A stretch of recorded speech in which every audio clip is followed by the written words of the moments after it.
Hi, welcome to TCTMD. My name is Mamas Mamas. I'm the Senior Clinical Editor and we're at India Live. And it's my absolute pleasure today to introduce my two guests, Professor Ashok Seth and Professor Shibba Chabbra. So welcome to both of you. Thank you. Thank you very much, Mamas. So Ashok, congratulations. I mean, this is an incredible meeting. How have you seen it evolve over the last few years? Yeah, we started India Live in 2010. And yes, this has been the 15th year, though the 13th meeting, because 2 years went by in COVID. Even just pre-COVID, it was a 1,200, 1,400 interventional cardiologists meeting. But I must say, interventional cardiologists have themselves grown in this country immensely over the last 5 to 7 years. I think that's because more training, more centers training them. So it's like train the trainer, and we're multiplying. Interventional cardiology also grown to tier 2 cities, tier 3 cities, small towns which we never thought would have a cath lab even 5 years ago, 7 years ago, have now got 3 or 4 cath labs and doing primary PCIs, doing complex PCIs. What that has done is that we've got a large volume of interventional cardiologists who are eager to learn. And they're eager to learn because they're not in the big academic institutes where they learn daily. They're being trained and they're out there in the first year of practice, are out in the middle of nowhere, where the first point of contact is a primary PCI, a cardiogenic shock, a calcified lesion. And so that's one of the aspects of growth. And the other aspect is, of course, we've had great international faculty. They've got people like yourselves who are also imparting that education with the keenness that we never saw earlier on. And so there's interactions, there's exchange of ideas, and there's, of course, experiences. So the focus of this interview is going to be around STEMI care in India. And it's really interesting to hear about the expansion of primary PCI and tier 2, tier 3 systems. I mean, what Shibba, maybe I can turn to you. What do you see the main limitation in India of STEMI care to be?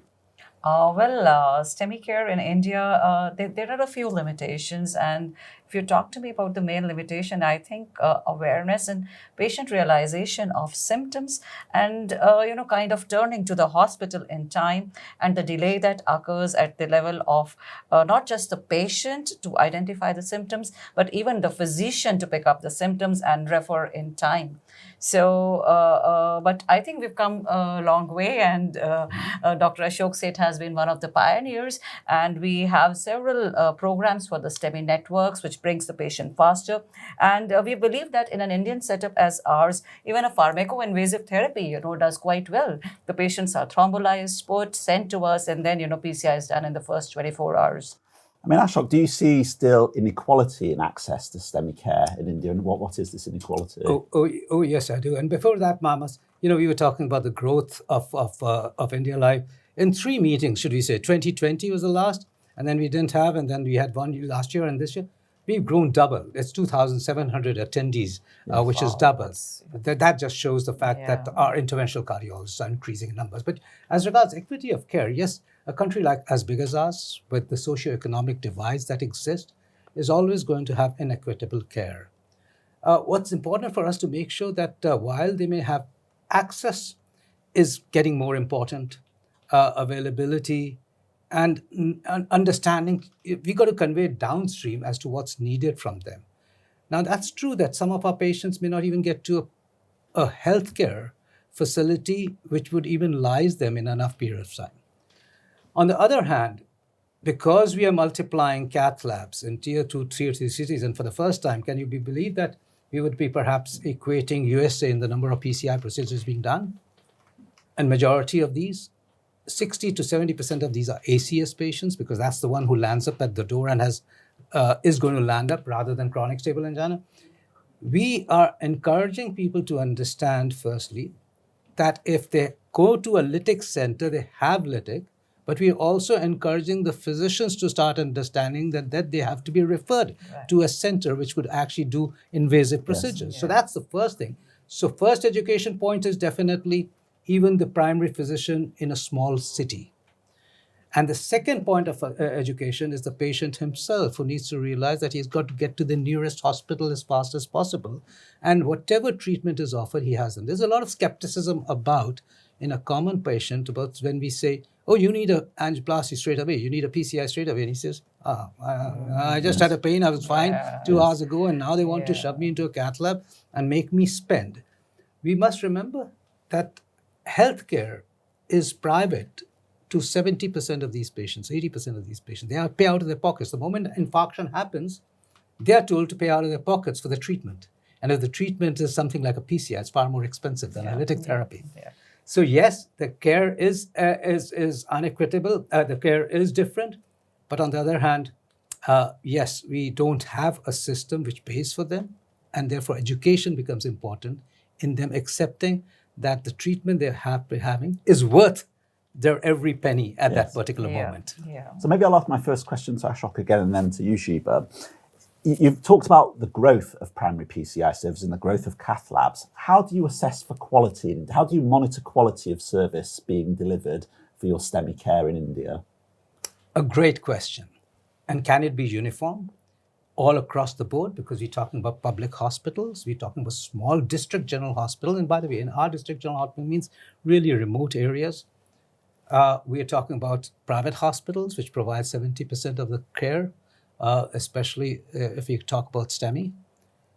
Every hospital which is private, and most of our major university public hospitals, do believe a door-to-balloon time if they are interventional, if they are a PCI center, and most of them are. As we multiplying our young gen interventional cardiologists at a pace where we covering a lot bigger areas now, maintain a door-to-balloon time. And believe you me, our door-to-balloon times are better than anywhere else in the world. And I'll tell you exactly why. In a private hospital, and even in there, and there's this university private hospital or university, they've created systems. And we created systems where we have 24 hours a consultant on call on site, not running from his home to do a primary PCI on site. Yes. We have a cath lab staff on site 24 hours.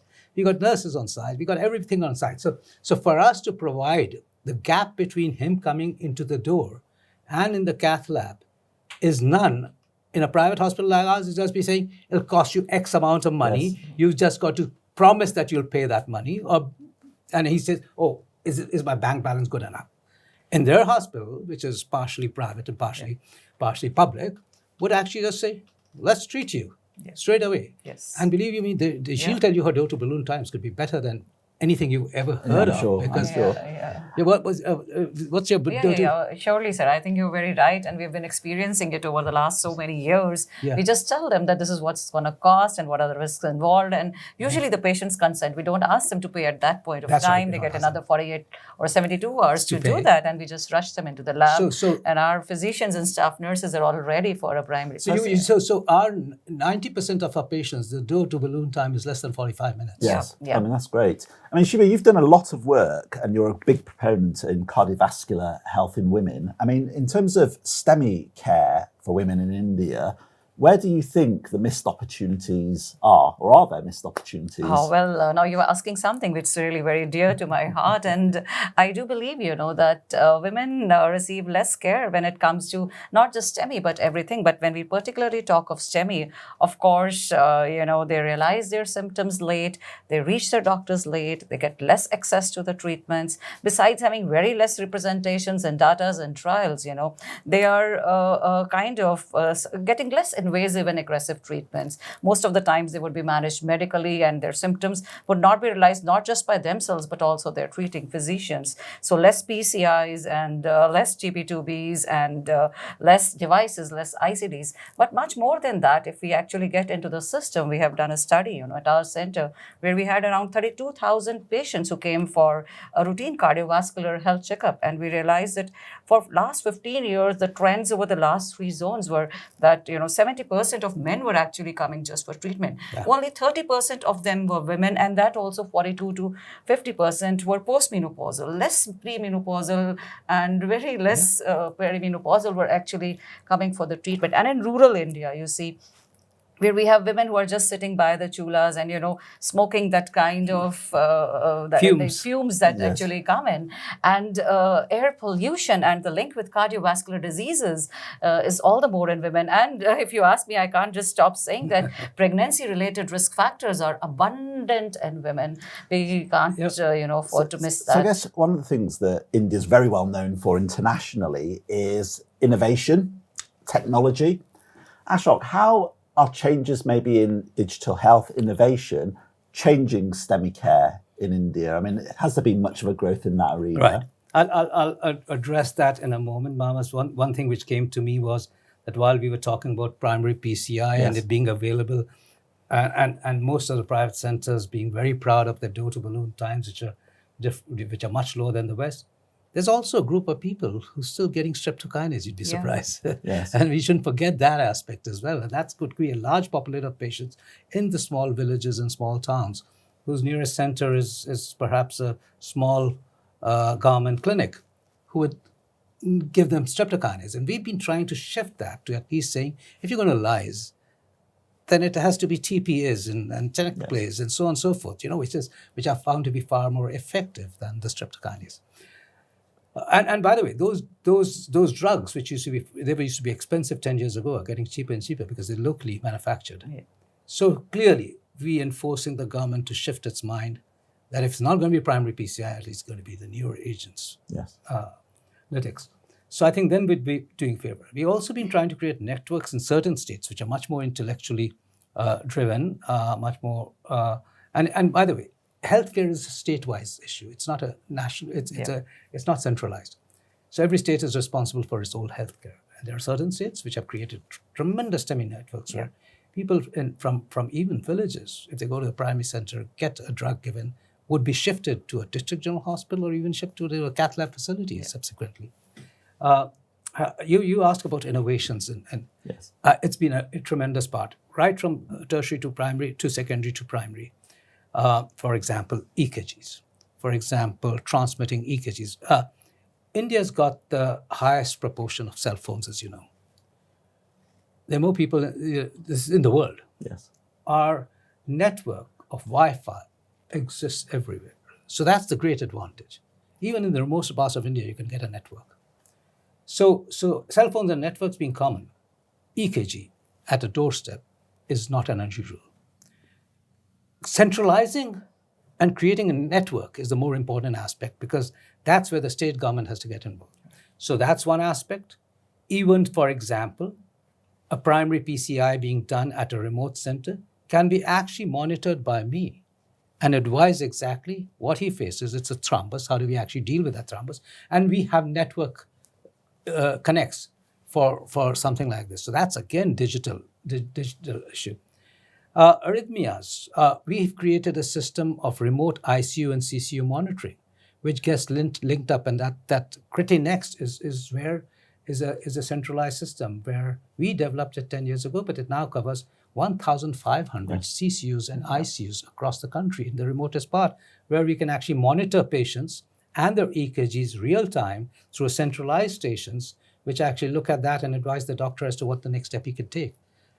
So innovations in healthcare are profound because IT is important out here and connectivity is great out here. What it has to do is the public-private partnership which becomes more. So we have to go upstream. It's not just creating apps and innovation. We actually have to provide it. After that is the care downstream. And we have to build it up to a centralized healthcare system which says that's what we want to deliver to our patients. So in isolation, we have loads of these activities happening, but as a process which is national, central government, funding, research, science, and its delivery downstream, be it private, be it public, has to link it all together into a single motto of ours, which is make sure that we can save lives uniformly across the country and not just for a few who can afford it. So with that vision, I'd like to thank you both for a very interesting and topical discussion. And I'd also like to thank our viewers at TCT MD. And finally, Ashok, again, congratulations for this meeting. Oh, It really yeah, is super. congratulations. Thank you, It's Mamas, been and thank you for awesome. being here. And it's wonderful talking to you Yeah. both. To you both. Thank you. Thank you. Thank you.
Insights from the world's best medical minds.